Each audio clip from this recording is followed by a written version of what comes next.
Once upon a time, there lived two farmers in a small village, and both these farmers lived in poverty. And due to some unfortunate circumstances, both of them died in a same accident. As they reached the gates of God, the gates opened and they entered. As they entered, God sent each of them to separate classrooms so that none of them would be able to hear what God asked the other person. When God went into the first farmer's glass room, God asked the first farmer, "How was your life on earth?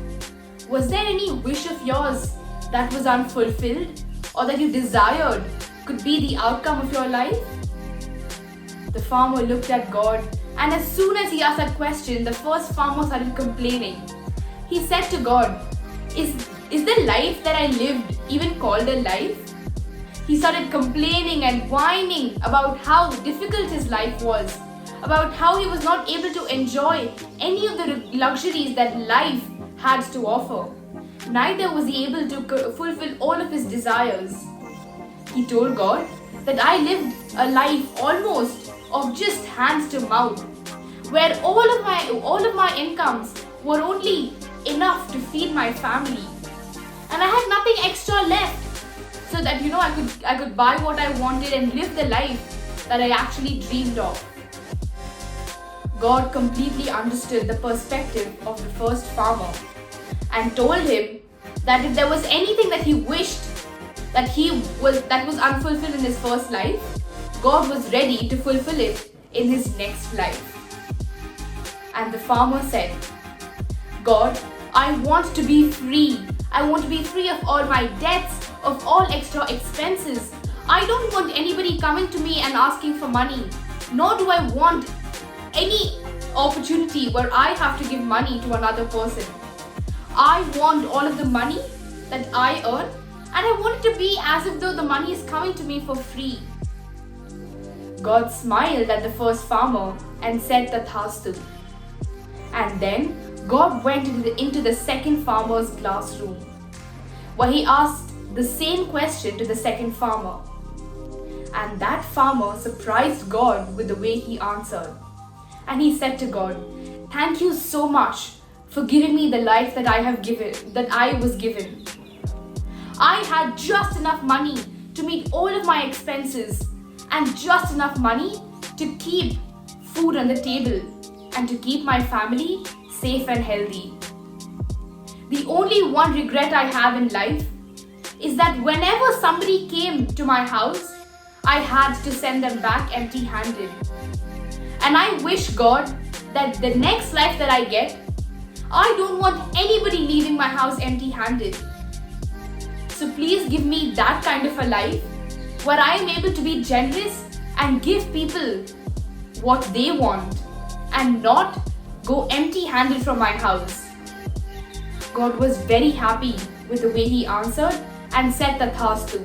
The second time both of these friends took birth on planet Earth, they grew up to be friends just like they were in the first life. The only difference was, this time the second farmer was rich and was a very generous person and lived their life way above his expectations. And the first farmer grew up to be the same poor farmer. Reflect in life and see what you ask from God. Not only God, what we ask from people. There have been times where we have asked for something but later regret that maybe a part of this desire or the entire wish itself just never existed. We all have heard of the phrase that charity starts at home. And when it starts at home, don't limit it to just your home. Take this charity out of your house. Learn to serve the world.